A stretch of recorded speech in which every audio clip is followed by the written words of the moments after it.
everyone, we're going to jump right into it today and talk about what's going on in the real estate market and where we're likely headed. But first, go ahead and hit the like button and subscribe to my channel so we can get this information out to more people.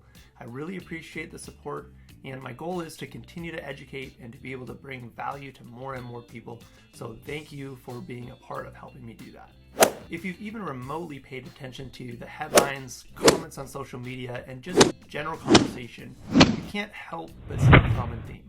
Many people making comments about and predicting a housing market crash.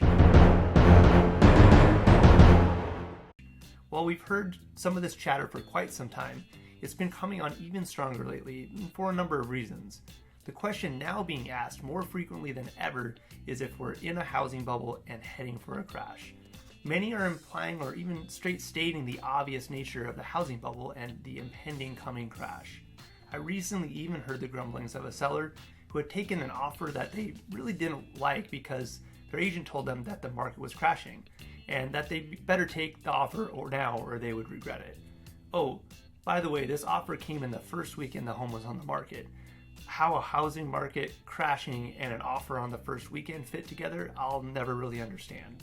Apparently, we're to the point where not getting multiple offers 10 to 20% over list price within 24 hours of a listing going active is now classified as the market crashing. I mean, at least in this particular submarket, you can see pretty clearly it's still very much considered a strong seller's market. However, some are also pointing to the increase in price reductions as evidence of a market shift and that prices are falling. But remember that sellers have continued to price homes just above the last one as the market was trending upward. So a larger number of price reductions is to be expected as the market levels and sellers aren't able to continue to push pricing, at least not to the point they have been for the last few years.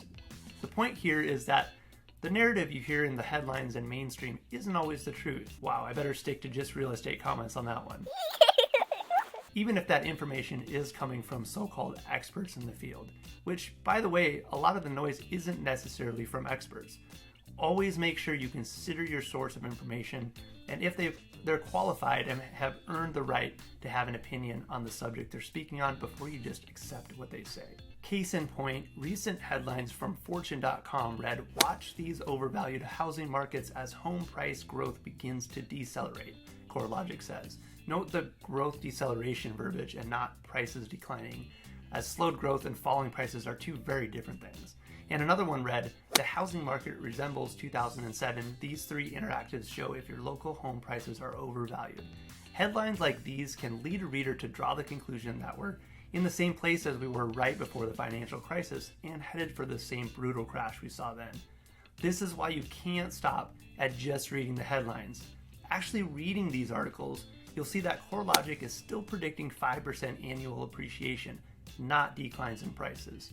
They even come out and say in the article that just because US home prices are overvalued doesn't mean home prices are about to plummet, and that every forecast model reviewed still predicts that US home prices will rise over the coming year. They also say that the risk of price declines remains low, and that only 3% of regional markets have a high or elevated chance of seeing home price declines over the coming year. Even the pessimist side is relatively reasonable, with Mark Zandi of Moody's Analytics stating he doesn't consider the 2022 housing market a bubble, that a bubble would require not just home price overvaluation, but also speculation-driven price growth, which we absolutely saw prior to the financial crisis, but are seeing much less of now as supply and demand have been primary drivers. Zandi comments that the most overvalued markets could see home price dips of around 5 to 10%. Given that we saw price declines of 30 to 40% or more in some markets in the financial crisis, a 5 to 10% drop is a far cry from a crash and more in the ballpark of a minor correction. Still, it's prudent to look at what your local market is doing to know if you're in a high-risk market for that to happen. And even then, it doesn't mean don't buy. It just means factor that in as a possibility when you do buy. There's also a lot of talk about heading into an economic recession, but a recession in the overall economy doesn't automatically mean a pullback in house prices. In fact, it could have an opposite effect.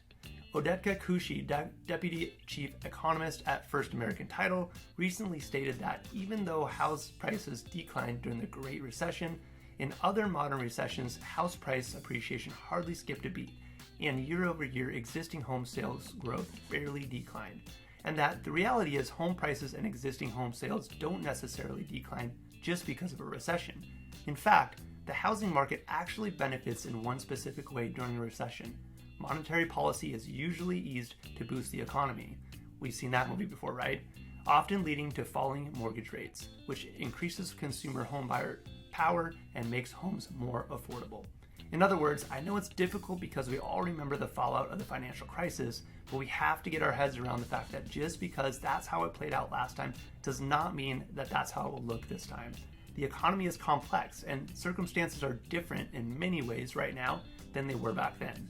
The caveat to these latter comments made by Kushi is that easing monetary policy to boost the economy may be more difficult with so much pressure to continue to tighten policy in order to curb the highest inflation levels we've seen in decades. Which leads to another big factor, which is interest rates, which have steadily climbed over the last few months, making a huge impact on the already largely discussed issue of affordability as monthly payments to get into a home have increased significantly. This is where I always mention that markets matter, that not all individual markets will react the same even with the same macro level circumstances influencing them. Some markets will feel the impact of higher rates more than others, depending on what's going on within the local economy, especially within jobs and income levels. If a market is creating more high-wage jobs and incomes are rising, it's going to have a much better chance of sustaining additional price growth, even in a rising rate environment, compared to a market with stagnant wages and current pricing that's already maxed out the income of local buyers.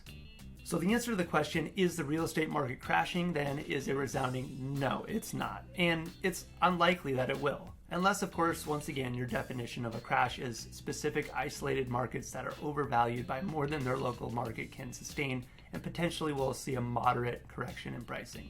Then, sure, it's crashing, or if it will if it hasn't yet. But outside that definition, I'd sleep pretty well knowing the market is more than likely going to stay stable and see more historically normal price appreciation for the next few years. Remember that calling something overpriced just because it costs more now than it did before isn't an accurate statement. You need to look at the trends, where things are going, and can it be sustained long term. For some markets, the answer is likely yes, it can, while others, the answer may be no, and predicting a slight adjustment may be justified. Before I sign off, just a reminder that if you haven't already checked out my podcast, The Everyday Real Estate Investor, be sure to do that. We talk a lot about mindset, the market, and strategy, especially focused on how to invest in real estate when you don't necessarily have the time or desire to be full-time in the game, though we're definitely not against that either. My goal is to help listeners be more effective with their time so they can spend less time on their investment efforts without giving up results, and to help them discover ways to be involved in real estate investing without giving up all the hours in their day. Thanks again for watching. Don't forget to hit the like button and subscribe to my channel, and make it a great rest of the day.